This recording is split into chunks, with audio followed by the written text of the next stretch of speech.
Assalamualaikum warahmatullahi wabarakatuh. Perkenalkan, saya Aulia Febrina Simanjuntak dari kelas 10 MIPA 1 SMA Negeri 1 Bandar. Di sini saya akan menjelaskan sedikit tentang sumber hukum Islam. Ya udah, yuk langsung masuk ke videonya. Setiap manusia mendambakan agar hidupnya selamat dan bahagia di dunia dan di akhirat. Kebahagiaan tersebut tidak akan datang dengan sendirinya, tetapi melalui usaha yang sungguh-sungguh beribadah kepada Allah. Karena beribadah kepada Allah menjadi tujuan penciptaan manusia. Allah Subhanahu wa Ta'ala tidak akan menciptakan manusia dan jin di dunia ini kecuali untuk beribadah kepadanya. Sebagaimana firman Allah dalam Quran Surah Az-Zariyat ayat 56. Bismillahirrahmanirrahim. Wa ma khalaqtul jinna wal insa illa liya'budun. Artinya, aku tidak akan menciptakan jin dan manusia, melainkan agar mereka beribadah kepadaku. Lalu, beribadah kepada Allah harus dilakukan secara benar. Kebenaran dalam beribadah kepada Allah adalah beribadah dengan tuntunan kitab suci Al-Quran, As-Sunnah, dan hasil ijtihad. Sumber hukum Islam. Sumber hukum Islam terbagi menjadi 3 bagian, yakni Al-Quran, As-Sunnah, dan ijtihad. Al-Quran. Sebelum mengetahui kedudukan Al-Quran sebagai sumber hukum Islam, perlu dimengerti terlebih dahulu pengertian kitab suci Al-Quran dan isi kandungannya. Jadi, Al-Quran adalah kitab suci yang berbentuk lafaz, diturunkan kepada Nabi Muhammad SAW dengan bahasa Arab dan bersifat mutawatir. Secara lengkap, pengertian kitab suci Al-Quran ialah sebagai berikut. Lalu, isi kandungan Al-Quran. Isi kitab suci Al-Quran sangat kompleks, mencakup seluruh persoalan hidup manusia. Namun, secara garis besar, kitab suci Al-Quran berisi 3 kandungan hukum, yaitu 1.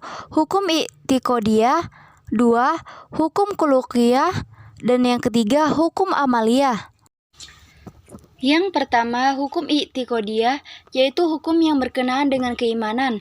Hukum ini berisi kewajiban para mukallaf untuk percaya kepada Allah, malaikat-malaikat Allah, kitab-kitab Allah, rasul-rasul Allah, hari akhir dan takdir, baik takdir baik maupun takdir buruk.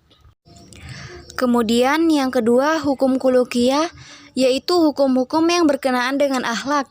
Hukum ini berisi tentang kewajiban para mukallaf untuk menghiasi dirinya dengan segala perilaku utama atau akhlakul karimah dan menghindari diri dari perilaku tercela. Dan yang terakhir, hukum amaliyah, yaitu hukum yang berkenaan dengan pelaksanaan syariah, secara khusus mencakup skala perkataan, perbuatan, akad, dan tindakan para mukallaf. Dan secara garis besar, hukum amaliyah terdiri atas hukum ibadah dan hukum muamalah. Hukum ibadah adalah hukum yang mengatur hubungan manusia dengan Sang Pencipta, baik itu secara khusus seperti sholat maupun yang mengandung kemasyarakatan seperti zakat.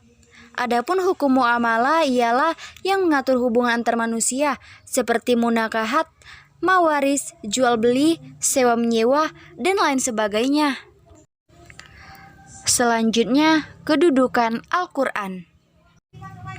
Sebagai kitab suci, Al-Quran memiliki beberapa kedudukan sebagai sumber hukum Islam. Di antaranya yaitu sebagai sumber hukum pertama dan utama. Umat Islam wajib menaati segala hukum yang bersumber dari Al-Quran, sebagaimana firman Allah dalam Quran Surah Al-Baqarah ayat 2 yang berbunyi, "Dzalikal kitabu la raiba fihi hudal lil muttaqin." Artinya, kitab Al-Quran ini tidak ada keraguan padanya, petunjuk bagi mereka yang bertakwa. Yang kedua, sebagai penegas di bidang akidah dan ibadah, kitab suci Al-Quran menegaskan kepada ajaran tauhid, memerintahkan kepada manusia untuk menyembah satu Tuhan, yakni Allah Subhanahu wa Ta'ala. Kemudian jenis ibadah yang dilakukan bersifat madah dan ghairu madah. Maksudnya ibadah madah itu seperti sholat 5 waktu, puasa Ramadan, zakat, dan haji. Dan jenis ibadah ghairu mada itu adalah jenis ibadah yang tidak wajib, seperti tolong menolong, sedekah jariah, dan lain sebagainya. Kemudian sebagai obat penyakit rohani, sebagai pedoman hidup setiap mukmin, sebagai pemberi kabar baik atau kabar gembira, kemudian sebagai pemberi motivasi lahirnya iptek, dan sebagai mukjizat terbesar Nabi Muhammad SAW yang tidak terbandingi. Nah, itulah beberapa kedudukan Al-Quran dalam sumber hukum Islam. Selanjutnya, sumber hukum Islam yang kedua, yakni As-Sunnah. Yang pertama, pengertian As-Sunnah. As-Sunnah menurut bahasa berarti ketetapan, cara, atau suatu hal yang biasa dilakukan. Adapun menurut istilah yakni segala yang disampaikan Rasulullah SAW baik berupa perkataan, perbuatan atau pengakuan dan penetapan. Yang kedua, isi kandungan As-Sunnah. Isi kandungan As-Sunnah sebagai sumber hukum Islam kedua bagi umat Islam berisi 3 hal, yakni berisi sunnah qauliyah, sunnah fi'liyah, dan sunnah takririyah. Yang pertama, sunnah qauliyah, yakni sunnah yang berupa perkataan Rasulullah. Contohnya hadis tentang niat berikut. Innamal a'malu binniyah. Artinya sesungguhnya amal itu tergantung kepada niatnya.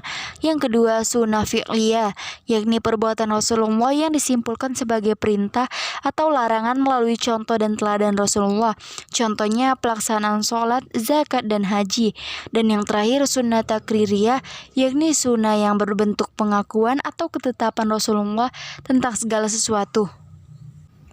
Nah, itulah beberapa isi kandungan As-Sunnah beserta artinya. Yang terakhir, kedudukan As-Sunnah. Semua yang bersumber dari Nabi Muhammad disebut As-Sunnah. Di dalam hukum Islam, As-Sunnah memiliki beberapa kedudukan. Yang pertama, sebagai dasar hukum Islam yang kedua. Yang kedua, menguatkan dan menegaskan hukum Al-Quran. Yang ketiga, menjelaskan dan memerinci hukum yang global. Dan yang terakhir, menetapkan hukum yang tidak ada di dalam Al-Quran.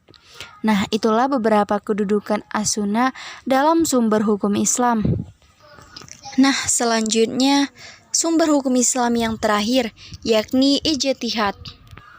Yang pertama, pengertian ijtihad. Ijtihad berasal dari bahasa ijtihada, yakni mencurahkan tenaga atau pikiran dan bekerja semaksimal mungkin.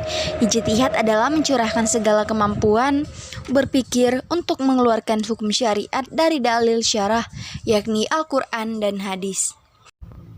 Dan selanjutnya, isi kandungan ijtihad. Isi kandungan ijtihad ialah jawaban semua persoalan hukum umat Islam yang tidak ada secara jelas jawabannya di dalam Al-Quran maupun As-Sunnah. Persoalan umat Islam yang memerlukan jawaban hukum dapat mengambil dari hasil ijtihad yang dilakukan oleh para ulama mujtahid. Nah, itulah sedikit penjelasan dari saya mengenai sumber hukum Islam. Saya ucapkan terima kasih. Wassalamualaikum warahmatullahi wabarakatuh.